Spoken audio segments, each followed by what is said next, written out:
ఉత్తరాంధ్ర ఇలవేల్పైనటువంటి శ్రీ లక్ష్మీ వరాహ నరసింహస్వామి వారి చందనోత్సవంలో అడుగడుగున రాజ్యమేలిన కూటమి ప్రభుత్వం యొక్క నిర్లక్ష్యం వల్ల, వారి యొక్క వైఫల్యాల వల్ల ఈరోజు పదుల సంఖ్యలో భక్తులు గాయాల పాలవడం, సుమారు 8 మంది మృతి చెందడం నిజంగా బాధాకరం, దురదృష్టకరం అని చెప్పి ఈ సందర్భంగా తెలియజేస్తున్నాను. ఇటువంటి ప్రతిష్టాత్మకమైన చందనోత్సవ కార్యక్రమంలో భక్తులు వేలాది సంఖ్యలో వస్తున్నప్పటికీ కూడా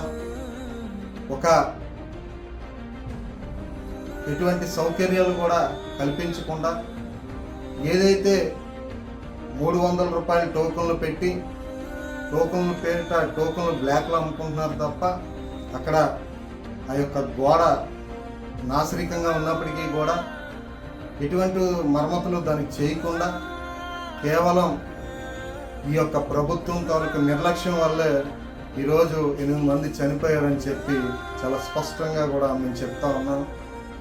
గతంలో మాదిరిగా ఏదైతే 2014 నుంచి 19 వరకు మన చంద్రబాబు నాయుడు గారు ముఖ్యమంత్రిగా ఉన్న సందర్భంలో రాజమండ్రి గోదావరి పుష్కరాల్లో ఈయన పబ్లిసిటీ పీక్స్ కోసం సుమారు 30 మందిని బలి తీసుకున్నటువంటి బలివీరుడు మన ముఖ్యమంత్రి నారా చంద్రబాబు నాయుడు గారు అని చెప్పి ఈ సందర్భంగా తెలియజేస్తా ఉన్నాను.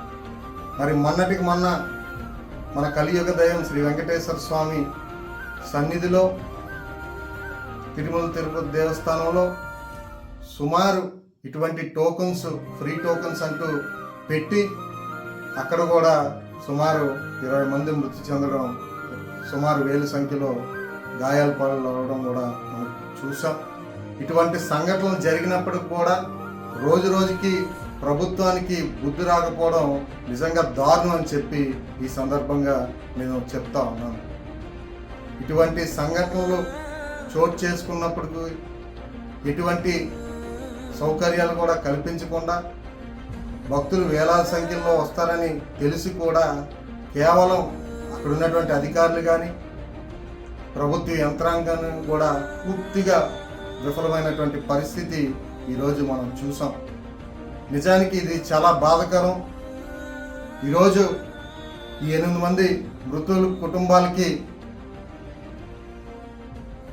ఈ యొక్క ప్రభుత్వం న్యాయం చేయాలని, ఏదైతే గాయాల పాలైనటువంటి భక్తులకు తగిన చికిత్స అందించాలని, మృతుల కుటుంబాలకి అండగా నిలిచి వాళ్ళకి ఎంతో కొంత నష్టపరిహారం ఇచ్చి ప్రభుత్వం ఆదుకోవాలని చెప్పి ఈరోజు వైఎస్ఆర్ కాంగ్రెస్ పార్టీ తరపు నుంచి మేము డిమాండ్ చేస్తూ ఉన్నాం.